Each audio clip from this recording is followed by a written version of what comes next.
higher level of alert for the city. Because of,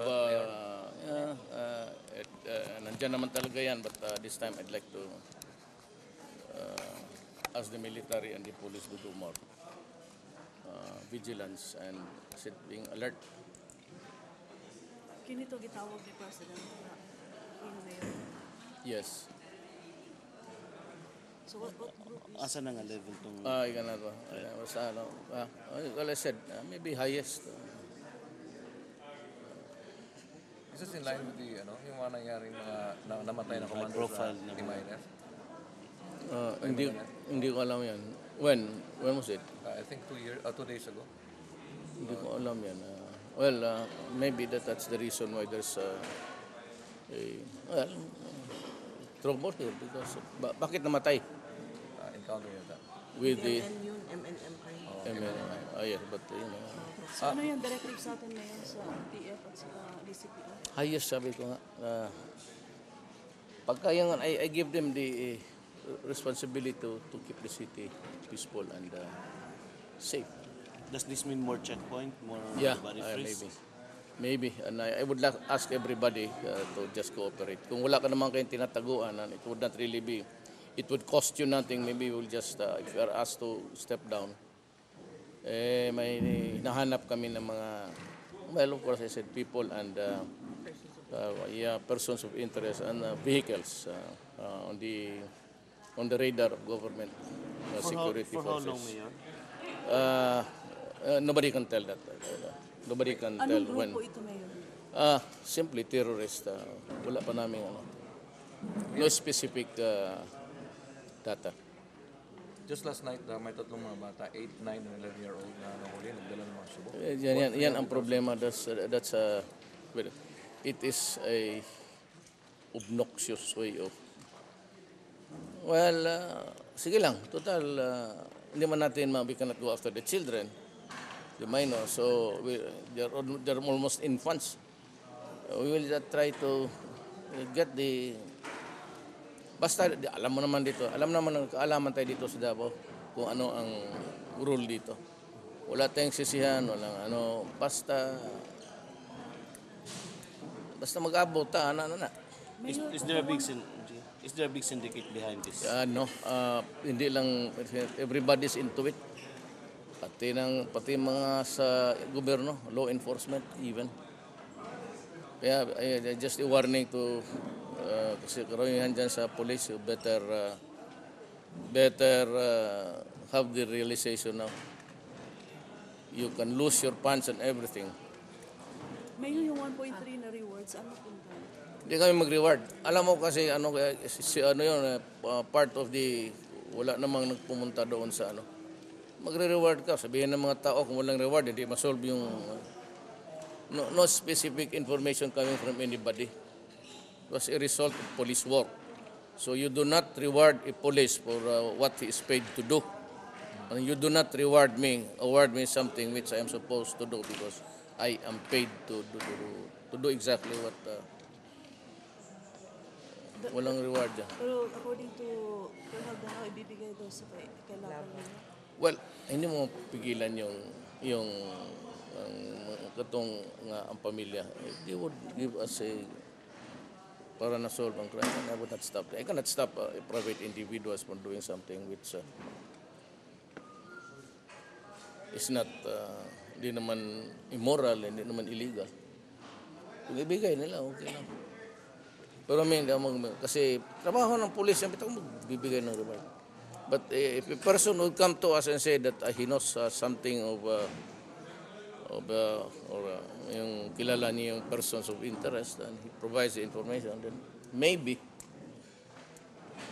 Pero kung part of police investigation lang yun, cartographic, tapos na-recognize nila, how could you magbigay ng reward? Kaya na it's a bad policy yun, no?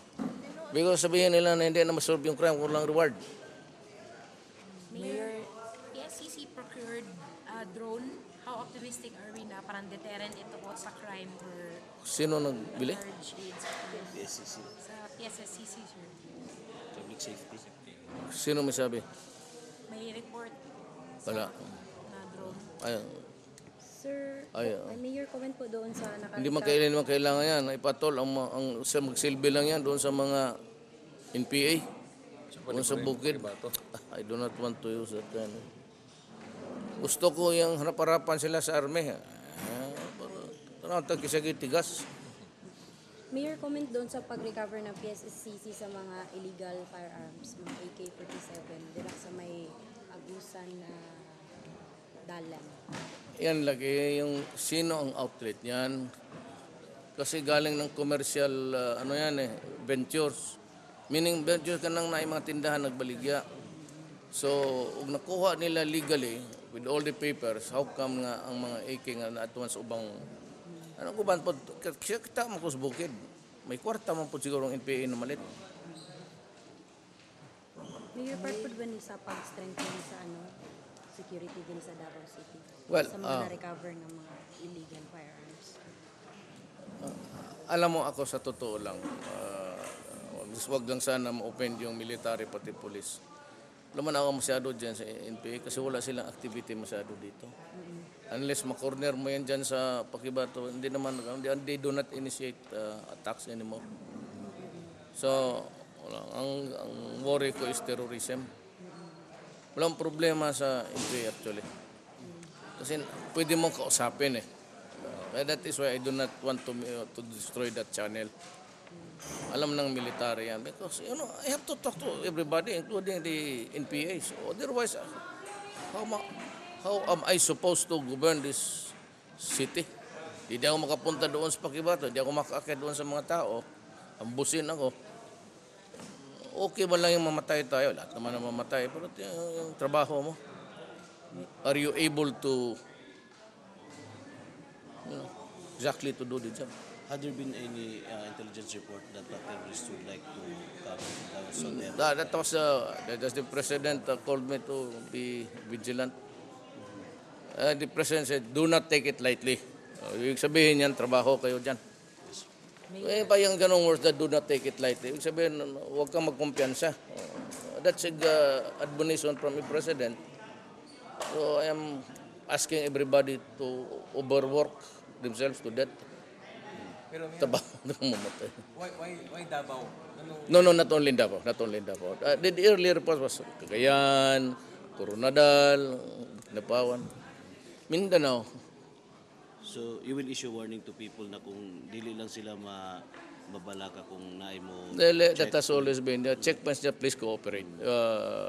I said, coming from a president that's serious. When the president says, do not take it lightly, Mayor. That's what I told the military and the police. Do not take it lightly also. Wala pa. Ang NDF, hindi nasa Manila na. Tuwag si Dili, ang NDF nasa Manila.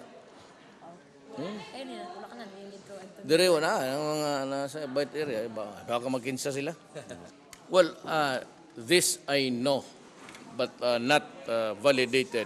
But initial report ni Anto said na usas na matay nakuhaan og sa iyang lawas pag search. So they were conducting the post magkuha na mga wallet nakitaan nga to ang I think MOMR mission order and memorandum receipt means the ownership is gobyerno. Kasi pag MR yan hindi yan pribado. Ang pribado hindi rin pwede mag-MR. Then MO is the parang PTC that you can carry it because you have a mission. So pamaro rin sila. I know that's his problem. Pero ako, di man po na ako matago. I do not want to talk about it because I'm not privy to the investigation. But the fact is when you are asked publicly, and ako as a government employee, you have to say something about the truth. And that's what was passed to me. So hutan ko panahon. I said from time to time I suffer severe headaches. Iba naman mga sa about my spinal problem. Pagka-disgrasya na ako sa motor. So I had to kinanglan matulog ko para mawala. I need to just sleep. Tapos magpahiwan lang. Silpisil gamay. Pero is I am not ready to go into a spinal operation. My doctor does not want it. Kaya basig magpareha daw ko ni Pero is this a training ground for him? dili na. Kasi Muslim yung anak ko eh. Grandchild. Okay, thank you po. Salamat. Mayor, how about atong isa pag na nalambigit na member sa Regional Intelligence Group nga karon isa sa person of interest na po sa kay Mayor Navarro na Castro. Muna insulti but really I do not know the guy. So what I've read is what you are saying now. So I cannot add on it because I said I'm not.